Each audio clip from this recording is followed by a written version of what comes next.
docteur Bayal chaque fois danaan ma DGS fu ñeneen ñi toogee ñaari waxtu ñeenti waxtu ba benn fan dañuy am seen ay résultats Tamba day toog 72 heures loolu baaxul ci benn jàngoro parce que dañ ne jàngoro am na kiy fecc mais am na ki nga xam ne moo doole fejam ak li ñuy wax paraclinique mooy diagnostic biologique wala diagnostic radiologique wala leneen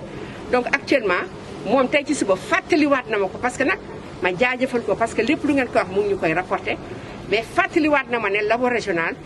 DGS war na fi am moo wax ko ne ko ci bi ñu jógee Dakar ñëw fii tey ci RIA bi am na ko jógee laboratoire mais ñu ngi ñaan te xam naa ne presque dina am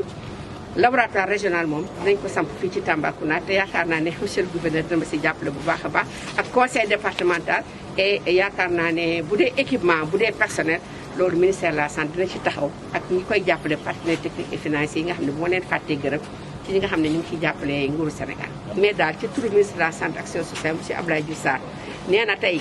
ñu lancé ci turu gouverneur yëpp lépp loo xamante ne war nañ ko def ci RIA yi te fan yi di ñëw ñu delluwaat ci yeneen juróom-ñaari régions yi. wala Moderna Sénégal am na Pfizer mooy Sénégal am na fu muy conserver presque moins 70 degré kenn xalaatu ko fi woon mais également Sénégal ci fan yi di ñëw xëy na dina am Moderna donc ñàkk moom